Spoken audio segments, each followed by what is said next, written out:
analysis in TV crime shows.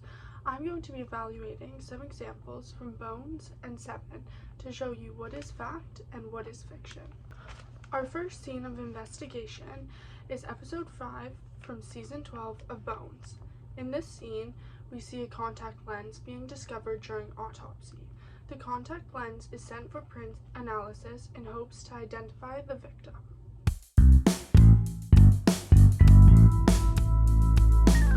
Here are the problems in this scene. Fingerprints are impressions left behind from fatty acids and sebaceous fluids and compounds present on the skin.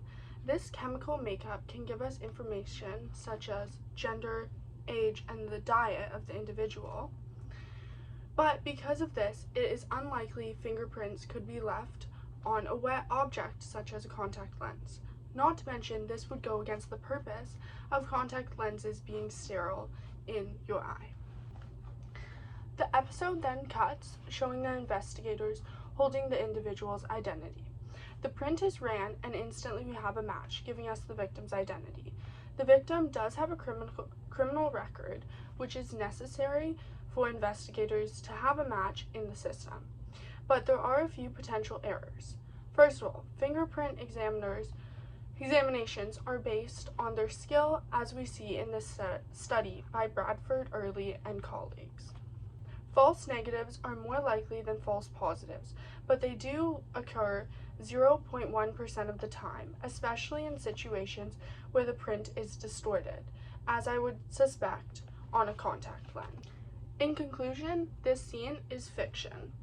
The surface the print is coming from has large implications for how likely a print can be obtained.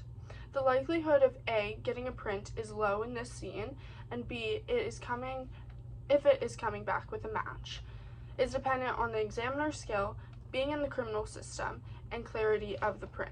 The next example we will be evaluating is from the movie Seven. Here we see prints being identified using powdering techniques. This is fact. Fingerprint examiners would dust the prints with a black powder in the field. The scene then cuts to the lab, where we see an overkill of illuminating lights and powder being blown off the screen, revealing prints spelling out "help me." The examiner goes on to saying, just by looking at the swirl pattern, we know the victim's finger. The first issue is there is no such thing as a swirl pattern. Only loops, whirls, and arches. In a laboratory setting, there would not be this many lights surrounding the print, and time is needed to determine clarity of the prints. It wouldn't be determined as soon as powdering is accurate and very common practice, as the dust sticks to the sebaceous compounds previously discussed in our last example. We don't see any other methodologies being used in this scene, but the most common would be mass spectrometry imaging, as this allows for visualization of structures and chemicals present to help us identify the. In conclusion, this scene is fact, but over-exaggerated, as the lights are a bit overkill, but the powdering is correct.